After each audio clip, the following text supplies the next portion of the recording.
All right, so this picks up with Theodore Roosevelt and the Consumer, Roman numeral number 8. So the whole thing that kind of got TR on this kick was Upton Sinclair's book, The Jungle, in which Sinclair writes about the meatpacking industry's horrible conditions. His whole goal behind this book was to reveal the plight of the workers, but the real effect was to gross out America and initiate action in Congress. And it did. His book motivated TR and Congress to pass the Meat and Inspection Act. This is going forward, meat would be inspected by the USDA. Also, the Pure Food and Drug Act was passed, and this goal was to ensure proper labeling of food and drugs to prevent tampering. These are some of the efforts that Roosevelt and Congress made to protect the consumer. With Theodore Roosevelt and conservation, Roosevelt's really going to change the mentality of Americans. Americans had long considered their natural resources inexhaustible, but by around 1900, they were starting to realize that this wasn't true and conservation was needed. So some acts that Congress had started to pass to preserve the land. The first Conservation Act that was passed was the Desert Land Act in 1877. It sold desert land at a cheap rate on the promise that this land would be irrigated. The Forest Reserve Act was passed in 1891. This gave the president permission to set aside land as parks and reserves. And under this act, millions of acres of old growth forest were preserved under this authority. The Carey Act in 1894 gave federal land to states, again on the promise of irrigation. Roosevelt's presidency is truly going to start a new era in conservation. This is because Roosevelt was an outdoorsman himself, and he was concerned about the nation's timber and mineral depletions, and he started a movement to act on this whole idea of conservation. Some other people helped Roosevelt out. Gifford Pinchot was the head of the division of forest, and John Muir was the head of the Sierra Club, which was more of a preservationist organization. So some things that Roosevelt got passed was the Newlands Act. This was passed to begin massive irrigation projects out west.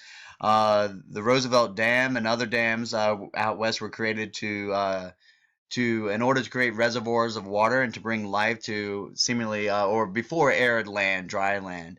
Roosevelt also wants to save the trees. By 1900, only a quarter of the nation's once vast resources of trees still stood. So he set aside 125 millions of acres of forest land, and this was really like 3 times the acreage of his 3 predecessors. So really starting to get our country moving in the right direction.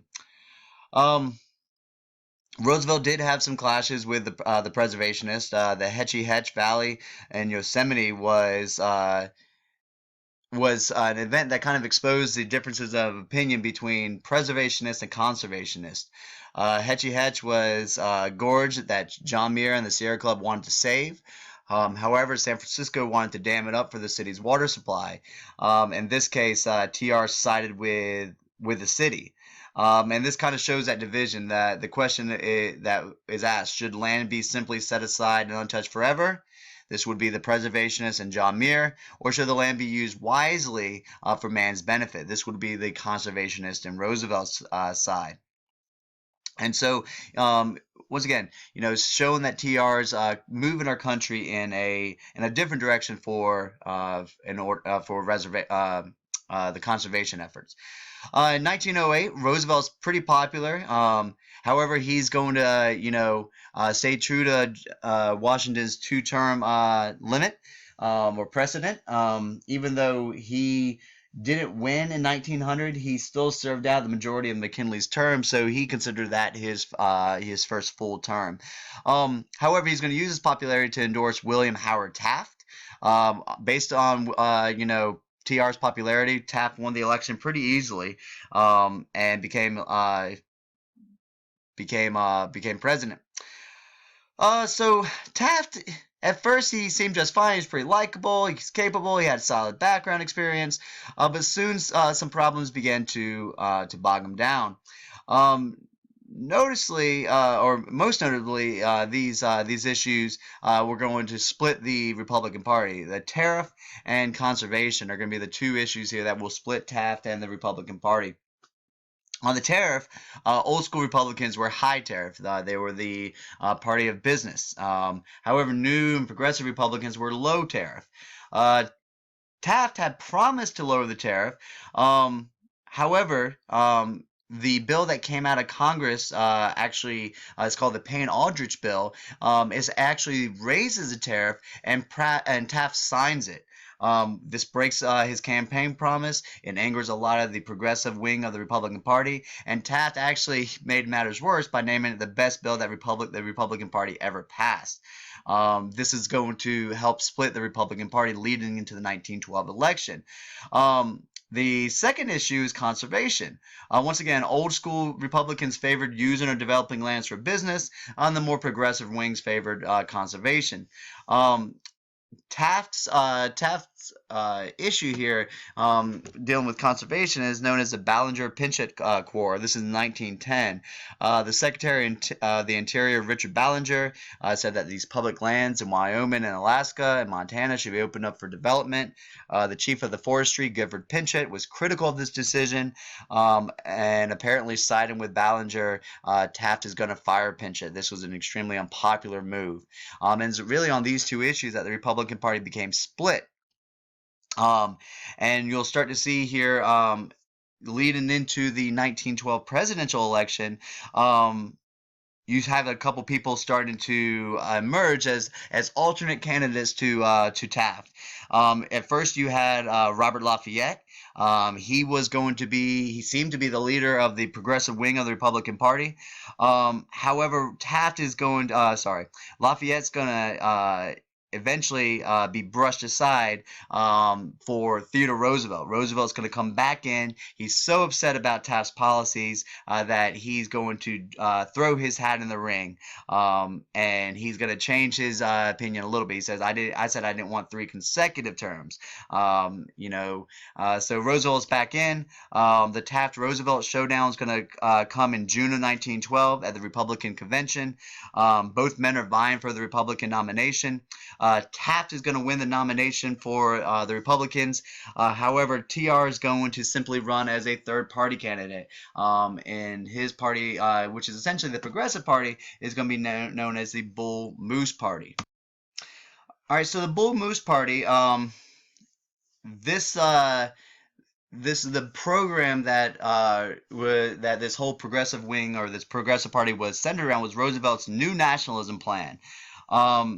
New Nationalism is an extension of Roosevelt's old policy of leaving good trust alone, but controlling the bad trust. New Nationalism also pushed for female suffrage. It also pushed for other social programs such as the minimum wage laws, social insurance programs. A lot of these programs that the New Nationalism platform advocated for would later be manifested during the Great Depression and Franklin Roosevelt's New Deal. The problem is that this smacks a little bit of socialism, and it's going to be a hard pill to swallow for some business folks and conservatives that would normally have voted for Theodore Roosevelt. On the Democratic side, the Democrats looked to Woodrow Wilson.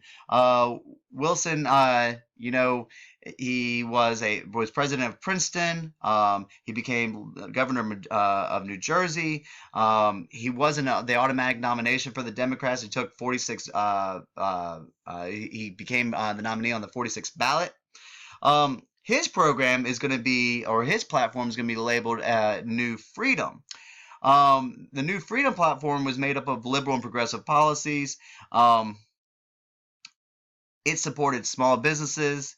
It wanted to bust up all the trust, so it doesn't distinguish between good and bad. And with the Democrat Party being united behind Wilson and New Freedom, and the Republicans being split between Taft and Roosevelt, the Democrats are going to win the presidency.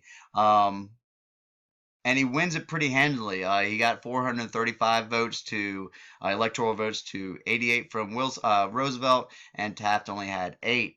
However, the popular vote is a little bit different. Wilson only garnered 41% of the popular vote, and T.R. Taft totaled 50% total. So this is kind of,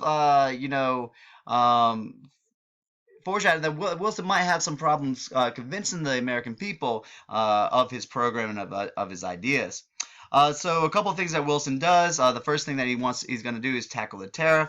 He does this by bringing the tariff down. He passes the Underwood tariff or Underwood-Simmons tariff in 1913.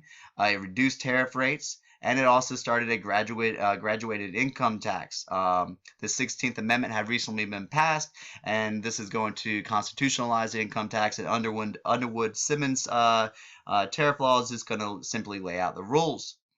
He goes after the banking system. And with the banking system, he's going to pass the Federal Reserve Act in 1913. This law created the Federal Reserve Board. This board is appointed by the president. It oversaw 12 regional and federal banks. The Federal Reserve Board was given the power to issue paper money. This is known as Federal Reserve notes, as you will see on your money right now. The board could also regulate the amount of money that was in circulation by issuing or holding back paper money. With the trust, this is the last thing on Wilson's triple wall of privilege. Congress passed a Federal Trade Commission Act. This set up a position appointed by the president to investigate the activities of trust. The goal of the FTC would be to stop trade practices deemed unfair, such as unlawful competition, false advertising, mislabeling, bribery. They also strengthened the Sherman Antitrust Act with the Clayton Antitrust Act in 1914. The Clayton Act is going to really put real teeth into the antitrust law. Added to the the Sherman Antitrust Law's list of objectionable trust practices by forbidding price discrimination, forbidden interlocutor directorates. This is when the same people serve on competitors, quote, boards of trustees. It also exempted labor unions from being considered trusts, and it legalized strikes as a form of peaceful assembly. Some other things that Wilson does with his progressive agenda. He helped out farmers with the Federal Farm Loan Act. This offered low-interest loans to farmers. He helped out farmers with the Warehouse Act. This offered loans on the security of staple crops for farmers. Workers made gains under Wilson. Sailors were guaranteed good treatment and a decent wage under the Lafayette Seamen's Act in 1915. You had the Workingmen's Compensation Act. This offered help to federal civil service employees during times of disability. The Adamson Act set an 8-hour workday for any worker on a train engaged in interstate trade. And Wilson also got passed the Keaton-Owen Act, which pushed back on child labor. Some of these reforms are going to be ruled unconstitutional or will be overturned at the court level, such as the Keaton-Owen Act. And you'll also see a lot of these progressive gains in the areas of business, the areas of organized labor. They're going to see some pushback in the 1920s as we enter that period of quote-unquote normalcy, which will be a time like it's when American business and American culture kind of reverts back to the normalcy of the Gilded Age. Stay tuned for a video on imperialism and World War I.